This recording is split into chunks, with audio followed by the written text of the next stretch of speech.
when you take some of the legumes and you're sprouting the legumes, the lentils, the peas, the garbanzo beans, the mung beans, you're actually removing the phytic acids. You're lowering the lectin levels. You're removing the enzyme inhibitors, and through the rinsing process, right? So the exudate is rinsed away and you're getting like this tender, nutrient dense vegetable. So even like a handful of garbanzo beans is like 20 grams, sprouted garbanzo beans is 20 grams of protein. I'd never heard, I think you told me that the last time we talked, but I have never heard that before. And it's really cool because what we talk a lot about in the fasting movement is that you need to add protein back in to stimulate mTOR. mTOR is muscle growth. So when you go into a fasted state, you're really stimulating autophagy. But on the other side of that is mTOR. And mTOR is growth. And in order to do that, you've got to get 30 grams of protein, specifically at that first meal that you break your fast with. So what I just heard is that you could take, like, let's say you're not a vegetarian. Let's say you eat meat. You could take just a little bit of meat and put some sprouts next to it, and you've now amplified the protein content. Or if you are vegan, you could take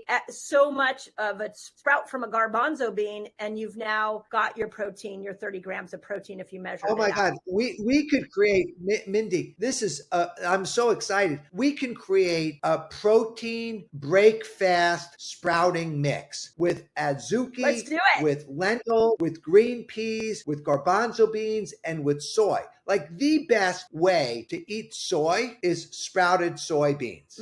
There's no question. Organic sprouted soybeans is the way to eat sprouts. And, you know, there's this other thing that most people don't talk about in nutrition because it's just too difficult. And that's called living foods, right? So when you're eating something that's living, like when you're eating a normal salad, it's raw, right? It's raw. It's a leaf of a plant. It's the floret of the plant, but it's been cut away from its root system. So it's actually in the dying and decaying stage. When you're eating a sprout, it's in the life force stage. The root, the shoot, the root hairs, the embryo, the endosperm is all alive. And you're getting this enzymatically rich system, which is part of the active means of when in order to activate the sulforaphane from broccoli sprouts, you're taking the broccoli sprouts, which have the isothiocyanates, the glucosinolates, and you mix that with the enzyme myrosinase, which is very volatile.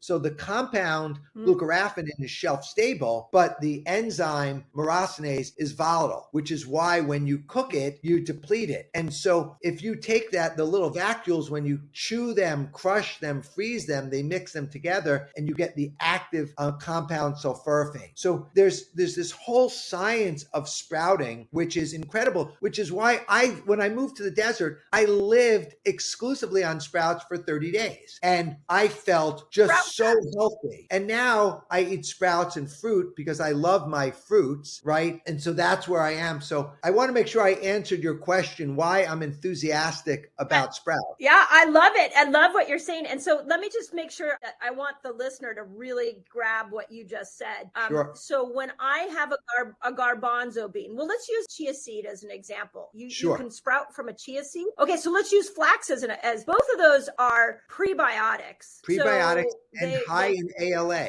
Okay, so when I sprout them, is there more nutrient in the sprout than the original seed itself? Yeah, there's something magical, right? And it's in nature that if you were to do an assay on a flax seed and you were to look at the water component and you go 1 + 1, this is what we hear. But if you were to look at those over days of time, you are manifesting and creating new compounds. Like you're literally increasing the volume, and it's not just water. It's somehow sequestering carbon from the atmosphere, and the stem cells within there are actually growing into their fullest potential, which is why you're doubling and tripling the various compounds inside, the vitamin C, the antioxidants, the fibers. It's growing, and this is occurring without soil, without fertilizer. Like the energy within the sprouts, first first week. That's the magic of sprouts. It's funny because, you and I sat on a panel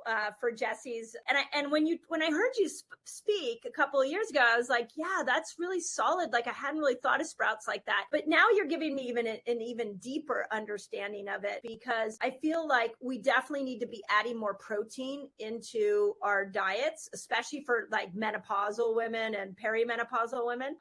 But then we also need more nutrients. So what I'm hearing is there's this ability to sprout from these seeds and these legumes is really a powerful nutrient punch that we can't find another resource to get that same kind of powerful nutrient punch. And then what I also just heard that I want to chat about is you take the lectins and oxalates out when you sprout. Is that also, did I also hear that right? You reduce the lectins, and you reduce the phytic acid. And at the stage, there's very low oxalates that are in the seeds in the sprouts. So, and there's so much misinformation going on. Like, I get trolled all the time by people saying plants have defense mechanisms. And of course, everything has a defense mechanism. A carnivore has a defense mechanism, teeth and claw, right? We all have defense mechanisms. The defense mechanisms of a carnivore are designed to kill other predators and risk factors. The defense mechanisms in the plants, the predators of the plants are insects. And so when an insect bites into the plant, that glucoraphanin and the myrosinase form the sulforaphane, which actually averts the insect and is the defense mechanism. When we consume it, it kills cancer cells. It creates the heat shock proteins. So when you talk about in your work, the hormesis, sprouts create hormesis. So the defense mechanisms in the plants are one of the number one tools you can use for a hermetic response in the body through the heat shock proteins, similar to soaking in a warm bath for 104 degrees, similar to fasting, and similar to cold plunge.